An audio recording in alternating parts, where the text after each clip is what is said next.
Hello!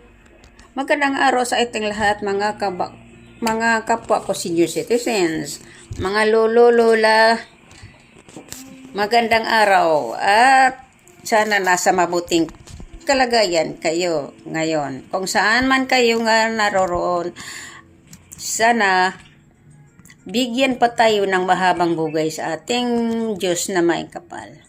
Kasi guys, meron na naman tayong magandang balita to guys para sa ating mga kapwa senior citizen. Kaya guys, huwag niyong palampasin, panoorin niyo to at para tayong lahat maging masaya at sa matagal-tagal ng panahon na pinaghihintay natin ang pagkakataong ito, sana tayong lahat mag-enjoy kasi nabigyan ng approval ang senior citizens natin na 1,000 monthly at sa lahat ng mga may edad ng 80, 85, 90, 95 matanggap na nila ang mga pensyon nila na hindi tayo maghihirap sa pag-withdraw. Di na tayo magpunta doon sa mga outlet kung saan man ang dapat magkuha ng pensyon. Wala ng payout. Kasi mahirapan ang mga matanda kaya ginawa ito na hindi na tayo mahirapan sa pagpila at sa pagpunta sa malayo para magkapira. Kaya guys, habang di pa natin matanggap, kailangan alagaan natin ating mga sarili para maghaba-haba pa ang ating buhay. Para walang sakit, pag-alagaan natin ating mga sariling buhay, kumain ng maayos, matulog ng tama at kailangan peace of mind at walang iisipin ng mga malungkot na mga pangyayari. Yeah guys, sa tinagal-tagal na panahon, makamit na natin ang matagal nating hinihintay na 1,000 Universal Social Pension guys. Panoorin nyo to at bago tayo mag-umpisa pagpanood, kailangan muna nating i-like ang video na to, i-like at i-subscribe para dagdag kita na rin guys. Pag merong mag-like, maraming opportunity na i-recommend tayo ng algorithm at sa video sa YouTube para marami pa rin makapanood. At huwag kalimutang mag-subscribe guys. Sige, panoorin natin to guys. Salamat. House Committee on Senior Citizens ang panukalang magpapalawig sa social pension coverage nyo. At mula sa Kamara, nasa linya ng telepono, si Marian Enriquez. Marian, kung sakali, ano ba itong mga benepisyo na madadagdag para sa seniors?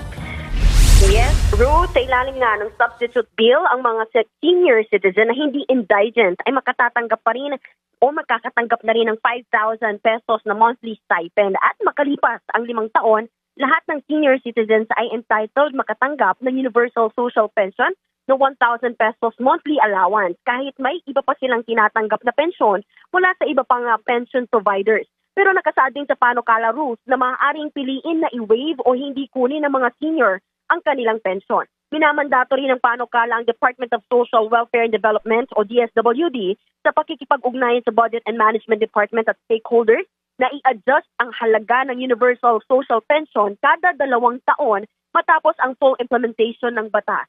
Ililipat din ang pagpapatupad, distribution at management ng social pension mula DSWD sa National Commission on Senior Citizens sa loob ng hindi lalagpas ng 3 taon. Ang isa sa mga may akda ng panukala na si Marikina 2nd District Representative Biro Kimbo ikinatuwa ang pag-aproba nito sa komite. Sa isang pahayag, sinabi ni Kimbo na isa sa mga gusto niya ma-address sa panukala, kaya ito inamyendahan na yung disqualification ng mga SSS at GSIS pensioners. Hindi na raw makatotohanan yung halagang natatanggap sa SSS at GSIS pension kumpara sa daily at medical expenses ng mga senior. Hindi raw patas at discriminatory daw maituturing ang hindi pagsama sa kanila sa social pension.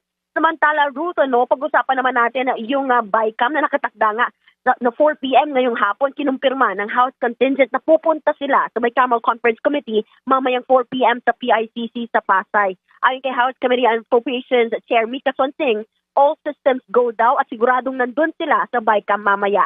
Ayon din kay BICAM member at Bicol Star Party List Representative at kay Paranaque Representative Brian Yamsuan, hindi totoo ang sabi-sabing Kamara umano ang ayaw sumagot kung tuloy o hindi ang BICAM ngayong araw. Katunayan, sila pa nga yung present kahapon sa PICC at yung Senado ang hindi dumalo. Ilang ulit na rin giniit ni Mika Sonsing na gusto nilang matuloy na ang BICAM hearing para umusad ang budget deliberations lalo't magigipit na sa oras. Marami pa kasing ahensya ang kailangang isalang at nakatakda nga sa December 22 i-ratify ang General Appropriations Bill sa parehong kapulungan ng Senado at Kamara. May instruction din daw kay Speaker Bojidi na tapusin nga yung budget as early as possible at walang delay para matuloy na nga yung budget at hindi maapektuhan ang ekonomiya. Hinihintay na lang daw nila yung Senate contingent na ituloy yung pagdinig at pag-usapan yung mga hindi mapagkasunduan sa DPWH budget. Umaasa rin yung Kamara na hindi magkakaroon ng reenacted budget para sa susunod na taon. Yan muna ang latest. Balik sa'yo, Ruth. Marian, gusto ko lang balikan yung sa senior citizens kasi I'm sure marami nang na-excite na ating mga kapatid dyan. Meron ba yung counterpart bill na sa Senado? Naku, yan yung magandang alamin din natin, sa counterpart nga sa Senado. Pero dito sa Kamara, paniguradong pasado na po ito sa komite at umaasa tayo na susunod na taon, pagbalik nga ng sesyon sa Kongreso ay isasalang na ito sa plenaryo. Ruth. Yan po ang Express Report ni Marian Enriquez. Mga kapatid, Ruth Cabalpo, para sa mabilis na pasada ng mga balitang dapat niyong malaman, mag-follow at mag-subscribe sa social media pages ng News 5.